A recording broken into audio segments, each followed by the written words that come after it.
This was supposed to be a lecture held during an SCA event. I sadly couldn't make it and had to cancel, so here it is in a video form instead. It's about folklore and what folklore can tell us about the society's norms and traditions. All tales that we human tells have a function, and when it comes to folklore, it's usually pretty obvious what that function is. Except for the pure entertainment, a story can be to explain some strange natural phenomena, like big rocks that seem to challenge the law of gravity, or to warn about the danger of going home alone at night. It doesn't really matter if what we are listening to are folklore fairy tales, if we're reading a book, or watching a movie.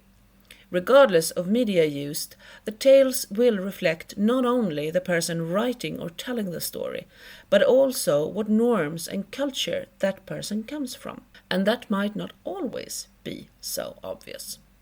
As most of you know, norms are what a society sets up as standards for how the society expects you to behave. Norms are very often unwritten rules, deeply rooted in tradition, and therefore sometimes very hard to change, especially since norms are often closely connected to the society's collective values. I'll not complicate this too much for you, but in short, norms are social and shared among members of a group, related to behaviors and shape decision-making of an individual from that group, rules of socially acceptable ways of living by a group of people in a society. And it is important to remember this when we are searching in older stories. We need to remember that they reflect something, not only about the person that wrote them or telling them, but what kind of society that person lived or lives in. Because if we just pay a little attention to this, in folklore we can clearly see norms being upheld about what happens if you do not follow the socially accepted behavior. And one of its very functions is to teach people about that. And we still do this. Folklore has not died, it has just adapted to our modern world, norms and traditions. During this video I will talk about 4 of the Swedish and Scandinavian folklore beings. I could easily talk about 30, but to keep it a bit more simple, I will talk about Näcken, Myling, Maura and werewolves, and try to stay there with only them. I will also talk about how these stories have transformed into modern days and what the modern versions are about them, or why they came out of fashion due to changed norms. I will try and explain what kind of being they are, but I can't go too deep into it because then this video will be 5 hours long. But if you want to know more about these beings, I have videos up here on my channel about them. Both the facts of these beings and actual stories that have been told through oral tradition in one way or another for probably generations, but that got put in writing around late 19th century and early 20th century. You will find links in the description below. So let's start with the being that is one of the most obvious beings that function as a control mechanism onto women. Most creatures in Scandinavian folklore has many names, but this creature is mostly commonly called Myling in Swedish folklore. Myling is a ghost child that has been born out of wedlock and then murdered by its mother and buried somewhere in secret. The Myling will then haunt the place of its burial. Very often you can't see it, just hear it scream and cry and whimper somewhere in the woods. Very often in the stories, it kills the mother by sucking her tits until she bleeds to death, dances her to her death during her wedding, or in other stories, the Myling exposes the mother's crime and she is executed for it. In these stories, it never goes well for the woman. They die or they get put in prison. The stories are a strong warning for young women that whatever sin they do, it will always catch up on them. I usually call this being the patriarchys' own creation. This being is clearly created to keep women in check, to tell them that you should not have a child out of wedlock, you should not try and do abortion, etc. With stories like this about woman that kills her child to cover her shame and then gets severely punished for it, we uphold the norm about how important it is with crossing your legs and not risking having a child out of wedlock. And if you do, you need to confess to the shame.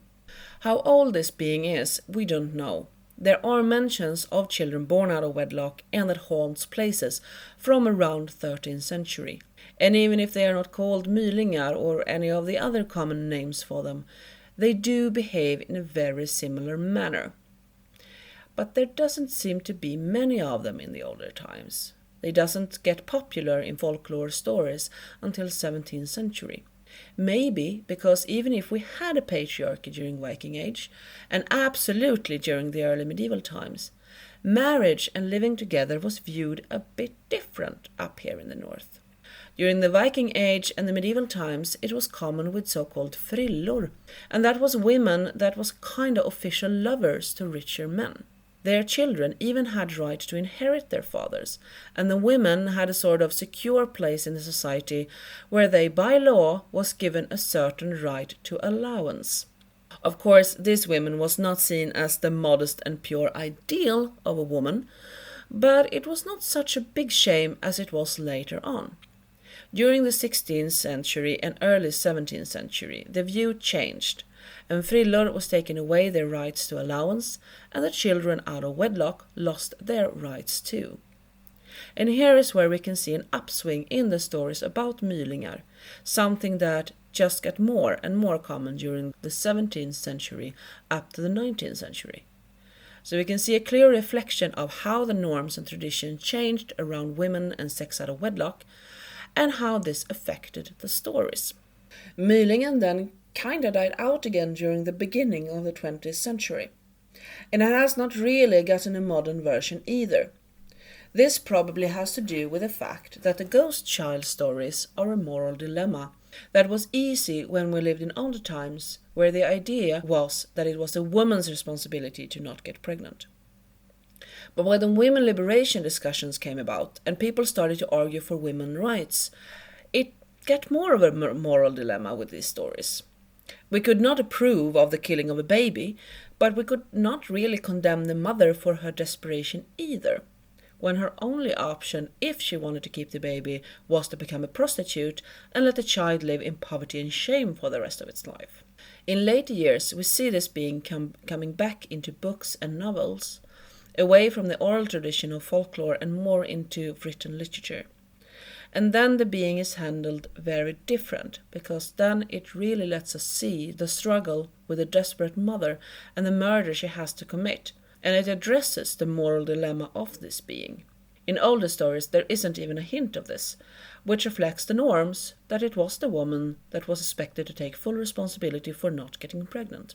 Two other beings that clearly changed during the history from when we go from pre-Christian times to after we've been Christianized up here in the north are the beings Maura and the Scandinavian type of werewolf. Maura is a nightmare being, something you can find as far back as the Icelandic tales.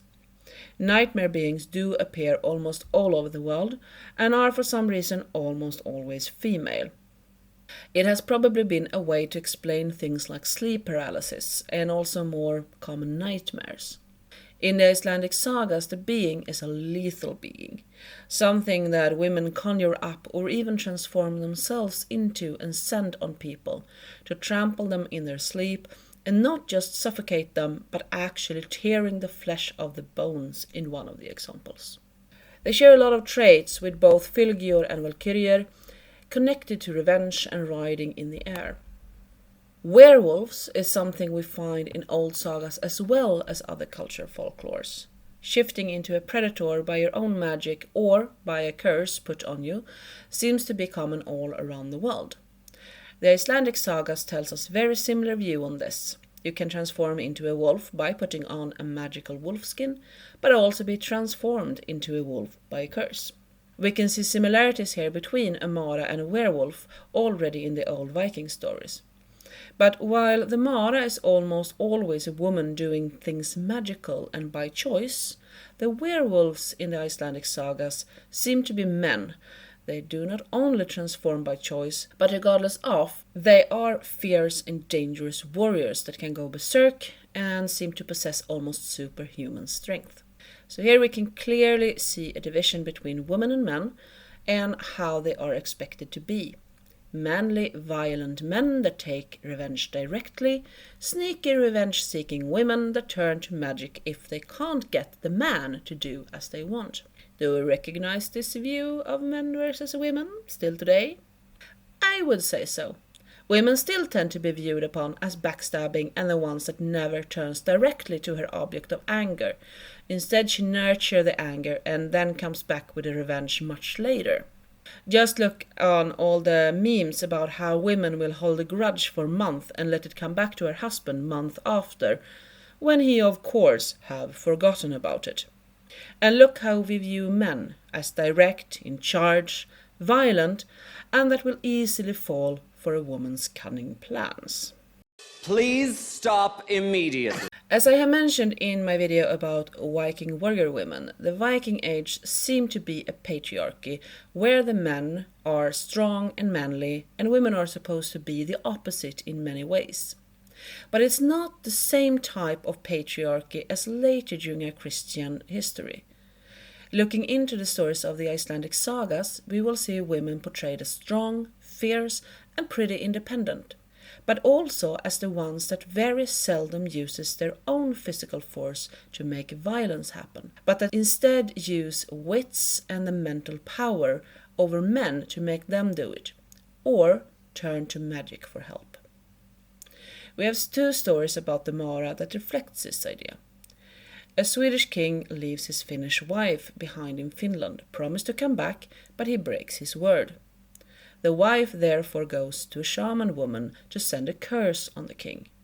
First, to try and persuade him to come back to Finland for her, but when that doesn't work, the shaman is told to kill him, which she does by conjuring up a Maura that tramples, suffocates, and crushes the king in his sleep. In this story, the blame is mostly put on the king. The woman is not punished for this act, because the revenge is justified. He broke his word. He deserved it. The other story is where a woman that knows Seder and magic is accused of causing a man's death by turning herself into a Maura and tearing the flesh of his bones. Again, an act of revenge. But this time it is not justified, and she is also punished in the story for this by being stoned to death. So, with the being Maura during the Viking Age, we can read between the lines of the story and see that revenge and violence through magic is okay, if the revenge is justified, but you will get punished if it is not.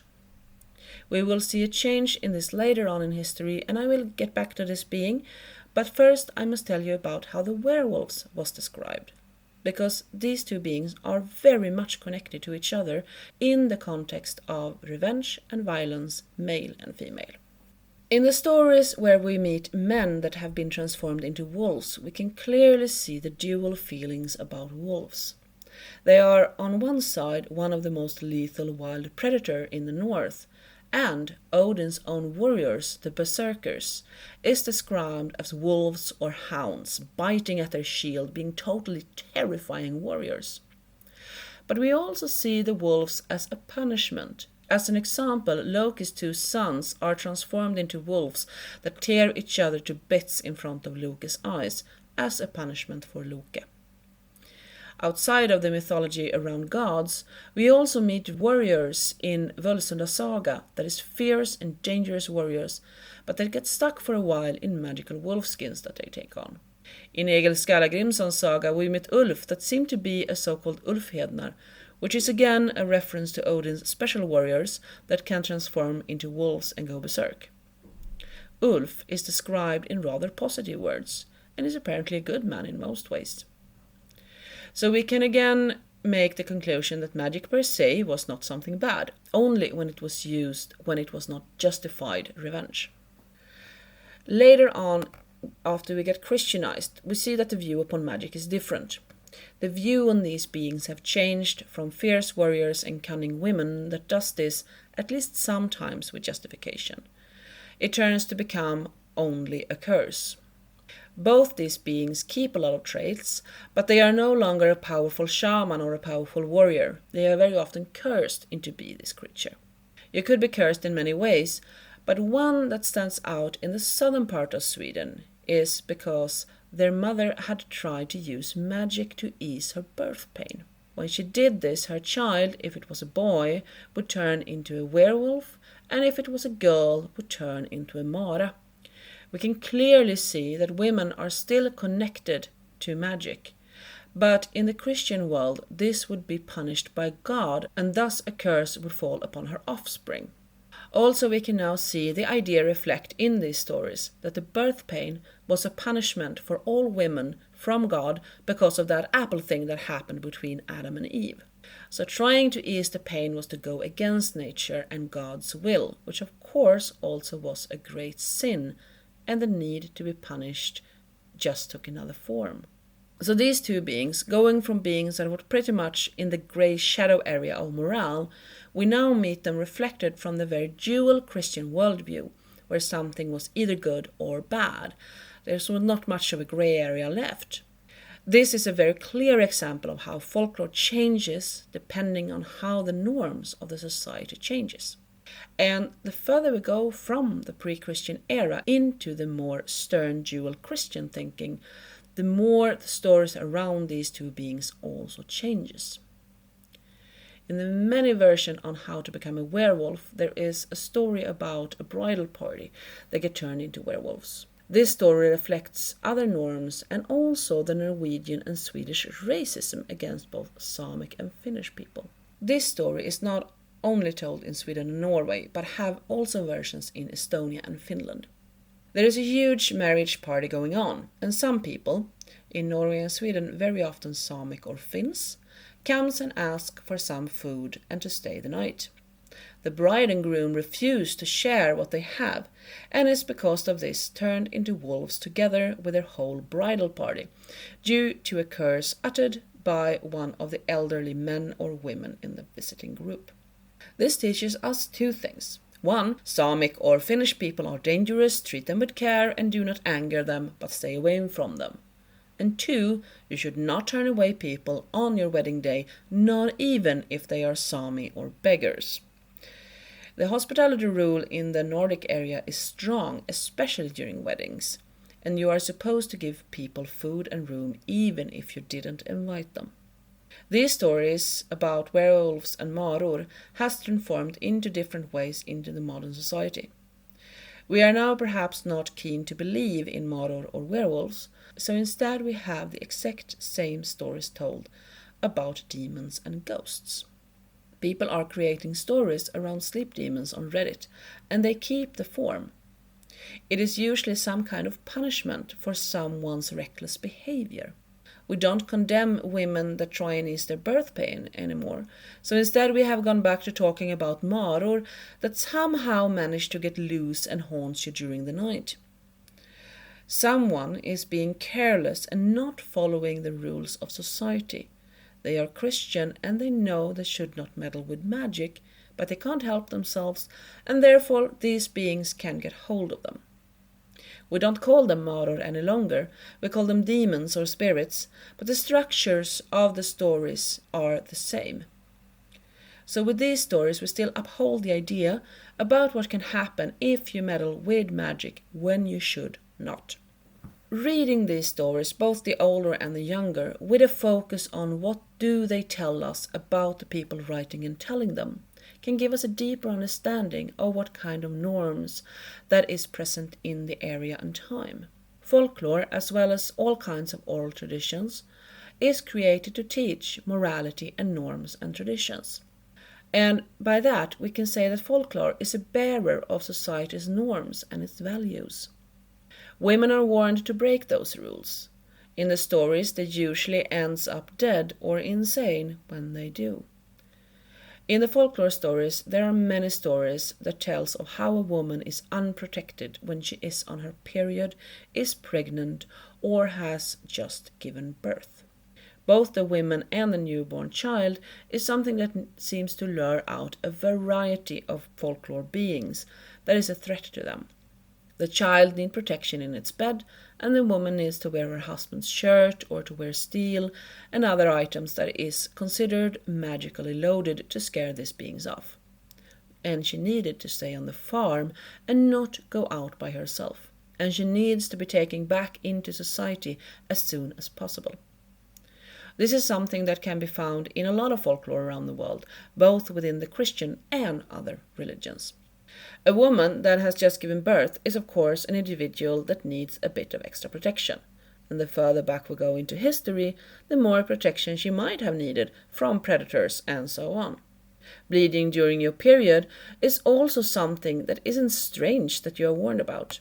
Here is where the being Näcken comes in. Näcken is also one of those beings that has its roots from at least Viking age, probably older. The being appears not only in Scandinavia but in most of Europe in some form and with very similar names. Näcken is a water spirit that is kind of a one-trick pony in the folklore. He is there to drown people and to lure them down into streams or ponds. He often do this with magical music from a harp and later on in history with a fiddle. He could also take a grip of your ankle while you were in the water and drag you down to the bottom, or bite you, which could cause very nasty wounds that would not heal as they should. So you needed to protect yourself against him by doing some kind of protection ritual before entering the water. To go back onto what I just said about women being pregnant and on their period, Näcken was especially keen on women during these times. And perhaps earlier in history, the warning about Näcken during your period was a good way of not getting an infection from bathing in ponds and other places with questionable clean water.